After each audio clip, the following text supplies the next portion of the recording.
பாம்பாட்டி சித்தர். ஒரு சாதாரண பாம்பாட்டி தனக்குள்ளேயே ஒரு தெய்வீக பாம்பு இருப்பதை உணர்ந்தபோது என்ன நடந்திருக்கும்? அந்த மாபெரும் ரகசியம் அவரை 18 சித்தர்களில் ஒருவராக, மரணத்தை வென்ற பாம்பாட்டி சித்தராக மாற்றியது. வாருங்கள், அந்த மெய்சிலிர்க்க வைக்கும் வாழ்க்கை பயணத்தை பார்க்கலாம். 18 சித்தர்கள் வரிசையில் பாம்புகளோடு ஒருவித அமானுஷ்ய தொடர்பு வைத்திருந்தவர் குண்டலினி யோகத்தின் தலைசிறந்த ஆசான் பாம்பாட்டி சித்தர். ஆனால் அவர் பிறக்கும்போதே சித்தர் கிடையாது. அவருடைய ஆரம்பகால வாழ்க்கை ரொம்பவே சாதாரணமாகத்தான் இருந்தது. பாம்புகளை பிடிப்பது, அதை வைத்து வித்தை காட்டுவது, அதில் வரும் சொற்ப வருமானத்தில் வாழ்வது என ஒரு எளிய பாம்பாட்டியாக இருந்தார். எவ்வளவு கொடிய விஷப்பாம்புகளையும் அசால்ட்டாக கையாளும் திறமை அவரிடம் இருந்தது. இதனால் பாம்பு விஷத்திலிருந்து மருந்து தயாரிக்கும் சித்த மருத்துவர்கள் பலர் அவரையே நம்பியிருந்தனர். திருப்புமுனை. அவருடைய வாழ்க்கை ஒரு நாள் தலைகீழாக மாறப்போகிறது என்று அவருக்கே தெரியாது. தலையில் மாணிக்கம் கொண்ட அபூர்வ சக்திகள் நிறைந்த நவரத்தின பாம்பு என்றொரு பாம்பு இருப்பதை பற்றி கேள்விப்பட்டார். அதன் விஷத்திற்கு அதிசய மருத்துவ குணங்கள் உண்டு என்றும், அதை அடைந்தால் பெரும் செல்வந்தராகிவிடலாம் என்றும் நம்பினார்.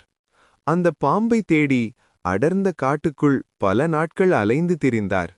ஒரு நாள் சோர்வில் துவண்டு அமர்ந்திருந்தபோது அவருக்கு முன்னால் ஒரு தெய்வீக ஒளி தோன்றியது. அந்த ஒளியிலிருந்து வெளிப்பட்டவர் மகா சித்தர் சட்டைமுனி. என்ன தேடுகிறாய் என்று கேட்ட சட்டைமுனியிடம் நவரத்தின பாம்பை தேடும் தனது நோக்கத்தை சொன்னார்.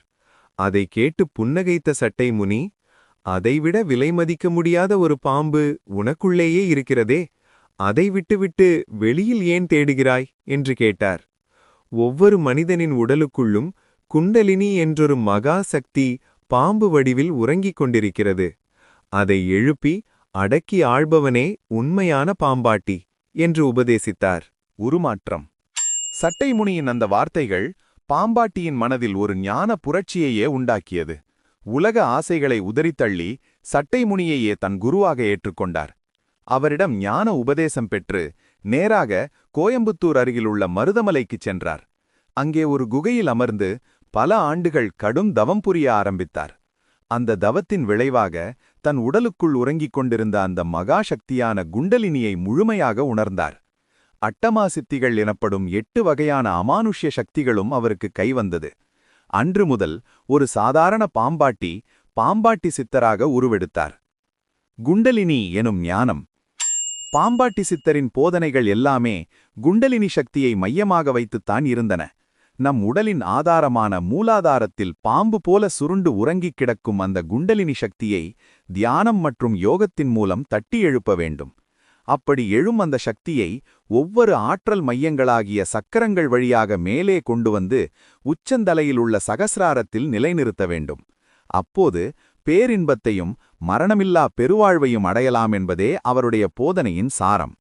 சுருக்கமாகச் சொன்னால், வெளியே ஆடும் பாம்பை அல்ல, மனமாகிய பாம்பை அடக்கி ஆள வேண்டும் என்பதே அவருடைய தத்துவம். ஆடு பாம்பே ஆடு. பாம்பாட்டி சித்தர் தான் பெற்ற ஞானத்தையெல்லாம் 600க்கும் மேற்பட்ட பாடல்களாக பாடி வைத்துள்ளார். மிக ஆழமான தத்துவங்களை கூட அன்றாட பேச்சு தமிழில் பாடியதுதான் அவரின் தனிச்சிறப்பு. அவருடைய பாடல்களின் முத்திரைதான் ஆடு பாம்பே என்ற வரி. இது வெளியிலிருக்கும் பாம்பை ஆடச் சொல்லும் கட்டளையல்ல, உள்ளிருக்கும் குண்டலினி சக்தியை விழித்தெழுந்து ஆனந்த தாண்டவம் ஆடச் சொல்லும் ஒரு மந்திர அழைப்பு. உதாரணமாக, இந்த அழிந்து போகும் உடல் மீது ஏன் ஆசை வைக்கிறாய் என்பதை, இருவர் மண் சேர்த்திட ஒருவர் பண்ண 5 மாதமாய் வைத்த சூளை அருமையாய் இருப்பினும் அந்த சூளை அரை காசுக்கு ஆகாதென்று ஆடு பாம்பே என்று எவ்வளவு எளிமையாக பாடியிருக்கிறார் பாருங்கள். சித்தரின் அற்புதங்கள். குண்டலினி ஆற்றலில் முழுமையான சித்தி பெற்றதால் பாம்பாட்டி சித்தர் பல அற்புதங்களை நிகழ்த்தியதாகச் சொல்லப்படுகிறது. அவர் கூடு விட்டு கூடு பாயும் கலையில் வல்லவராக இருந்தார். அதோடு அவர் ஒரு தலை சிறந்த சித்த மருத்துவராகவும் திகழ்ந்தார். பல கொடிய நோய்களை தீர்க்கக்கூடிய சக்தி வாய்ந்த சித்த மருந்துகளை உருவாக்கும் கலையில் தேர்ச்சி பெற்றிருந்தார். சில சமயங்களில் பாம்பு கடியை வைத்தே நோய்களை குணப்படுத்தும் ஒரு தனித்துவமான மருத்துவ முறையிலும் அவர் சிறந்து விளங்கியதாக கூறப்படுகிறது. ஒரு சாதாரண மனிதனும் சரியான வழிகாட்டுதலும் உண்மையான தேடலும் இருந்தால் ஞானத்தின் உச்சியை அடைய முடியும் என்பதற்கு பாம்பாட்டி சித்தரின் வாழ்க்கையே மிகச்சிறந்த சாட்சி. அன்பும் தூய்மையான உள்ளமுமே இறைவனை அடையும் வழி என்று அவர் நம்பினார். சுமார் 123 ஆண்டுகள் இந்த பூமியில் வாழ்ந்ததாக கூறப்படும் பாம்பாட்டி சித்தர் இறுதியில் திருநெல்வேலி மாவட்டத்தில் உள்ள சங்கரன் கோவிலில் ஜீவசமாதி அடைந்தார். அவருடைய உடல் மட்டுமே மறைந்தது.